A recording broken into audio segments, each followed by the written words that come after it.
Good morning, dear student. As you know that we are studying our sixth chapter, Anatomy of Flowering Plants. In our last lecture, we will discuss about the anatomy of dicotyledonous root, monocotyledonous root, anatomy of dicotyledonous stem and monocotyledonous stem. In our today's lecture, we will discuss about dorsoventral leaf.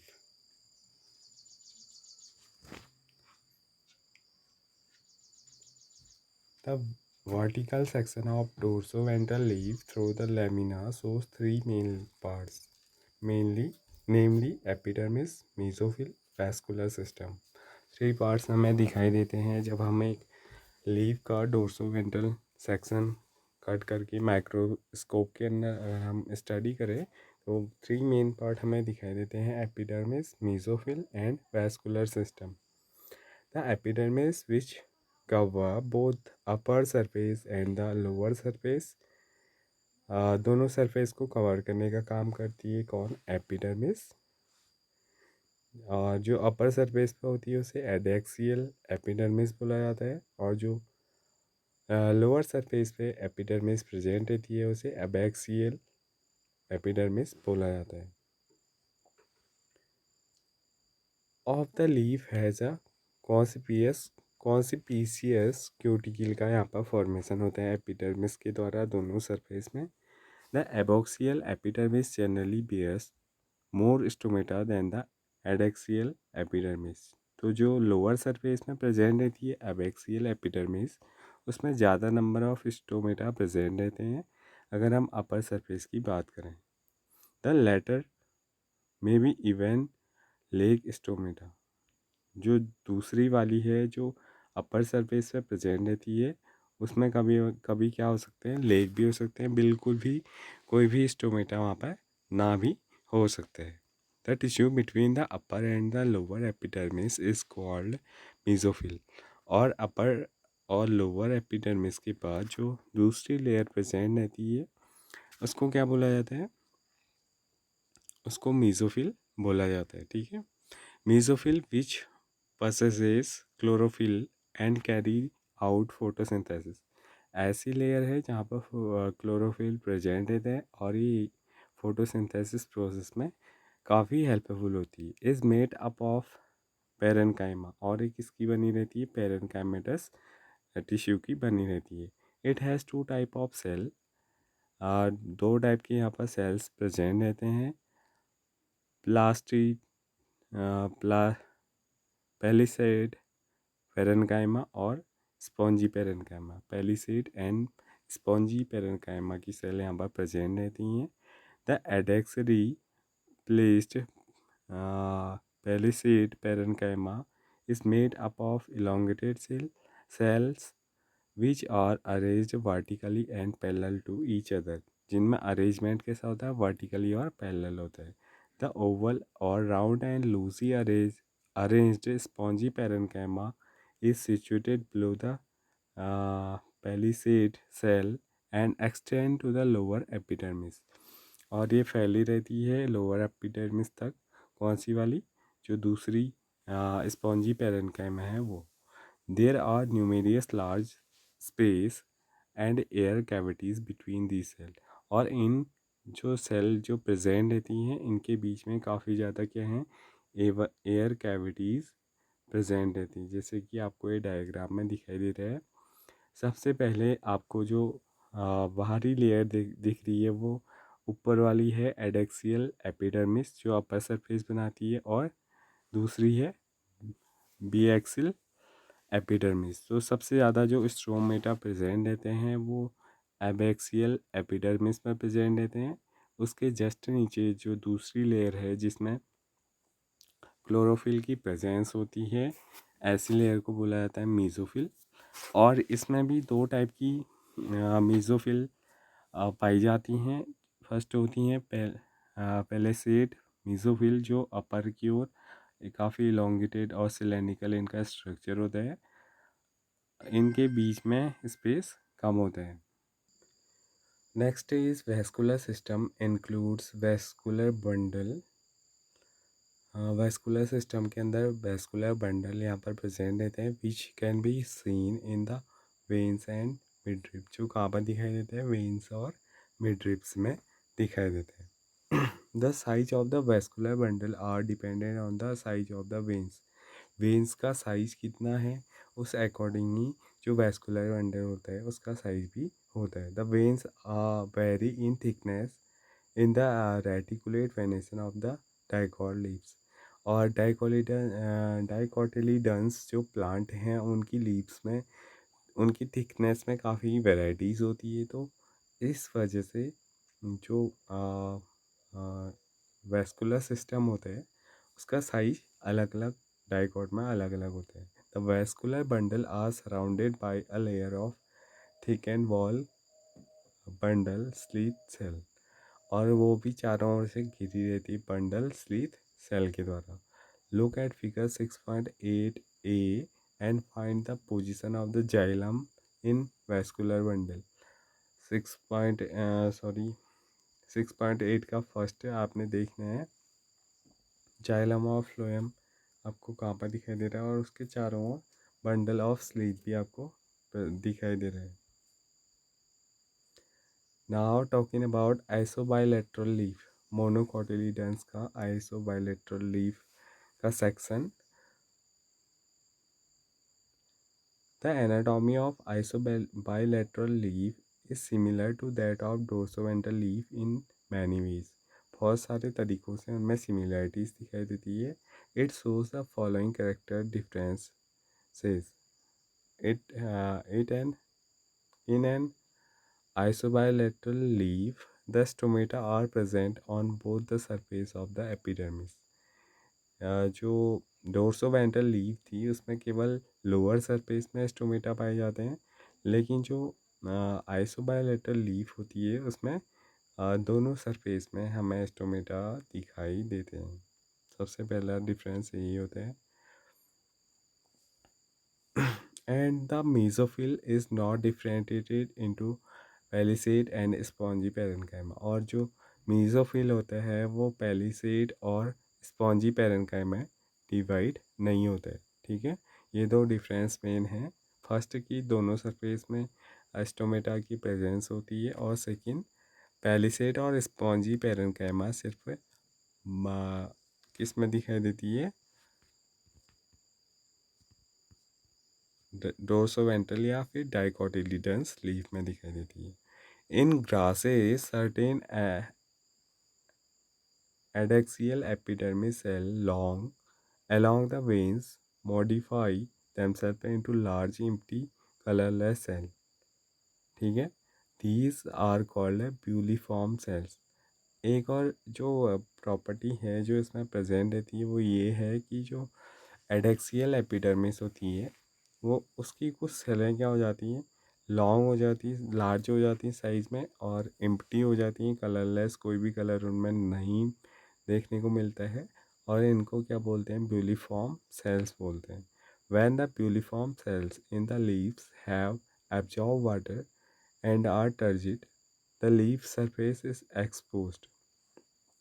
और इन sales में क्या होता है? जब भी water का absorption होता है और इनमें फैलाव हो जाता है तो क्या होता है? लीफ का सरफेस जो होता है वो एक्सपोज हो जाता है। And when they are flaccid due to water stress they make the leaf curl inward to minimize water loss.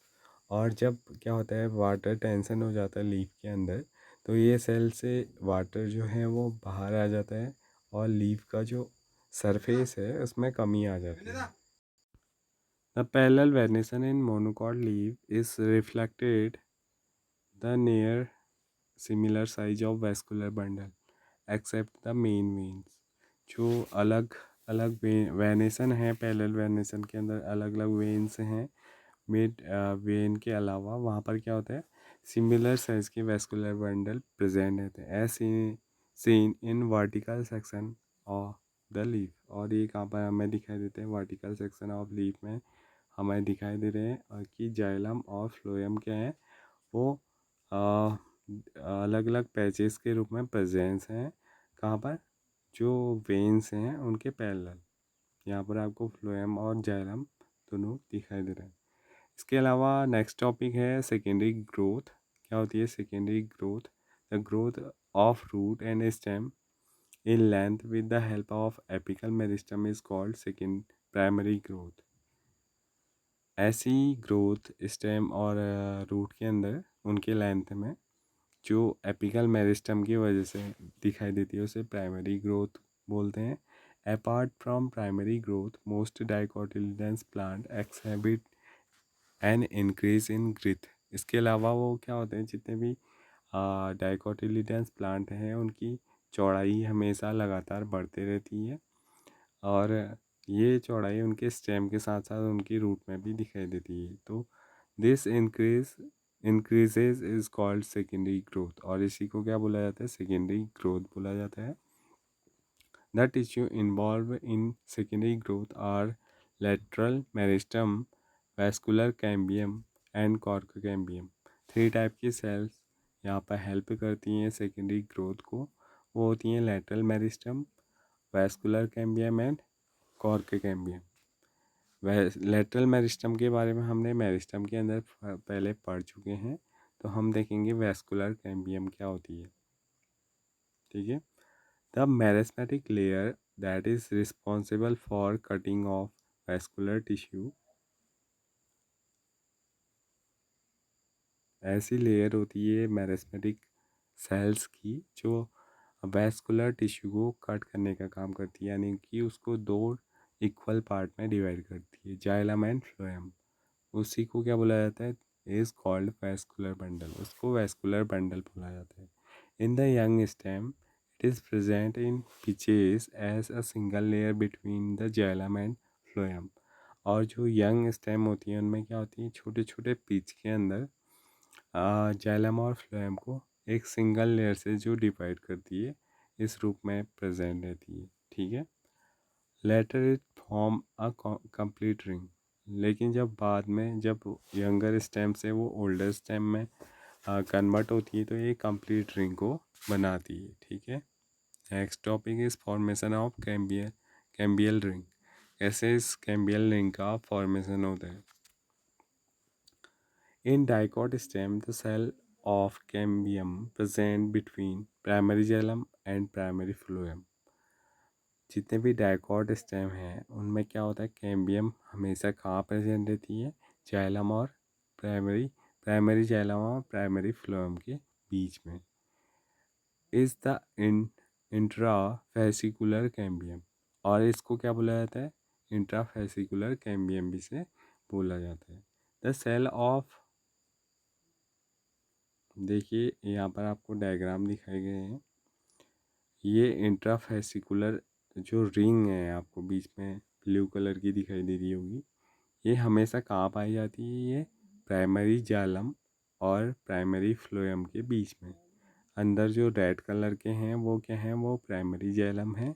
और फ्लोएम आपको कहाँ दिखाई दे रहे हैं? Primary phloem outside. जो प्राइमरी फ्लोएम कहाँ है? आउट पेरीफेरी वाले रीजन में आपको दिखाई देंगे ना।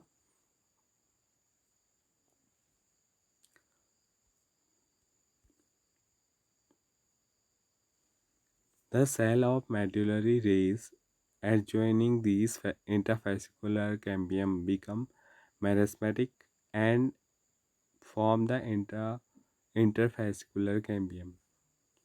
जो मेडुलरी रिंग्स होती हैं बीच में प्रेजेंट, वो क्या करती हैं? सारे जितने भी जो जाइलम और फ्लोएम के पिचेस प्रेजेंट हैं उनको आपस में कंबाइन करने का काम करती है और क्या बनाती है? इंटरफेसिकुलर कैम्बियम बनाती है। जैसा कि इस डायग्राम में ब्लू जो है ये आपस में जुड़े हुए हैं सारे कैम्बियम। ठीक है। और क्या बना रहे हैं? इंटरफेसिकुलर कैम्बियम बना रहे हैं।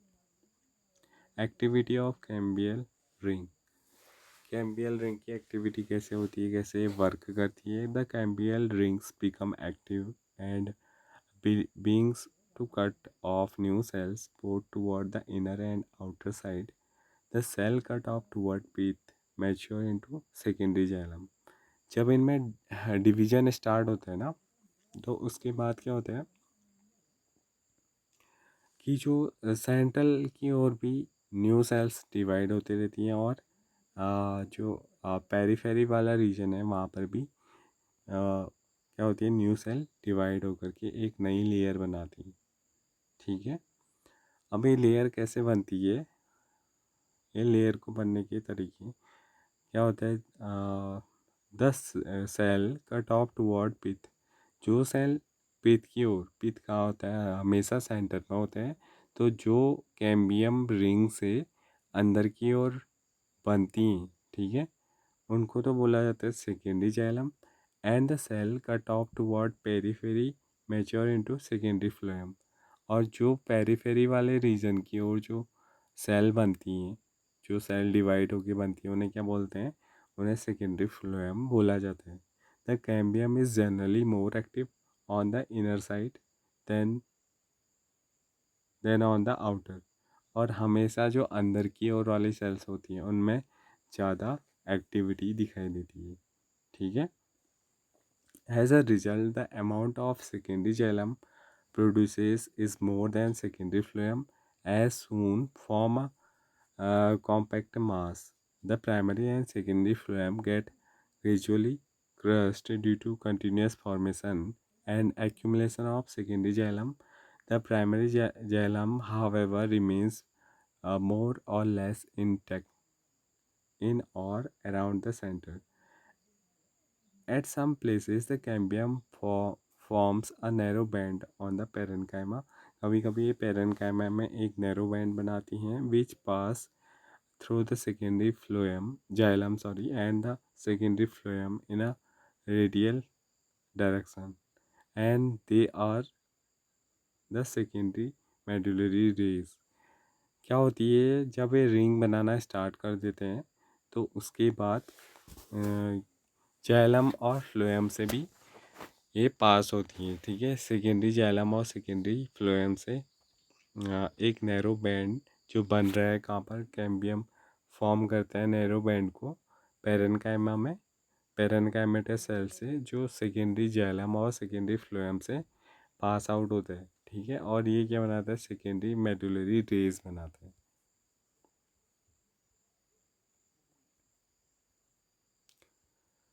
Next topic is spring would and autumn would. अब स्प्रिंग वुड और ऑटम वुड क्या होते हैं, क्या चीज़ है। The activity of cambium is under the control of many physiological and environmental factor. Cambium की जो एक्टिविटी होती है वो डिवाइड करना स्टार्ट करते हैं, वो किस पे डिपेंड रहते हैं, वो कुछ फिजियोलॉजिकल और इन्वायरमेंटल फैक्टर होते हैं। उसका इनर का जो इन्वायरमेंट है और जो उसका एक्सटर्नल इन्वायरमेंट है, दोनों पे डिपेंडेंट रहते हैं। In temperature regions, temperate region, the climatic conditions are not uniform throughout the year. In the spring season, cambium is very active and produces a large number of gyllary elements having vessels with wider cavities. क्या होता है spring के season में, कहाँ, कौन से areas में, temperate regions में, जहाँ टेम्परेचर जो है वो हमेशा चेंज होते रहते हैं, वहाँ क्या होता है, वहाँ स्प्रिंग सीजन में जो कैम्बियम होता है वो बहुत ज़्यादा एक्टिव होता है। ठीक है, और large number of axillary elements बनाते हैं, यानी कि सेकेंडरी जाइलम और सेकेंडरी फ्लोएम का ज़्यादा वहाँ पर प्रोडक्शन होता है। Have vessels with wider cavities, और वहाँ पर जो वेसल्स होते हैं उनमें काफ़ी ज़्यादा चौड़ी चौड़ी कैविटीज़, मतलब छेद पाए जाते हैं। ठीक है, सेल्स के बीच में जो कैविटीज़ बनती हैं वो उनमें वो काफ़ी वाइडर होती हैं। The wood form during this season is called spring would और अर्ली वुड। तो उस सीजन में, स्प्रिंग के सीजन में, क्योंकि एक्टिव काफ़ी ज़्यादा होता है कैम्बियम, और वो large number of jewellery elements को बनाने का काम करता है, जिनमें क्या होती है, वाइडर कैविटीज़ प्रेजेंट रहती हैं। तो ऐसे वुड को बोला जाता है क्या, स्प्रिंग वुड या अर्ली वुड। अब जब विंटर का सीज़न आता है तो कैम्बियम इज़ लेस एक्टिव।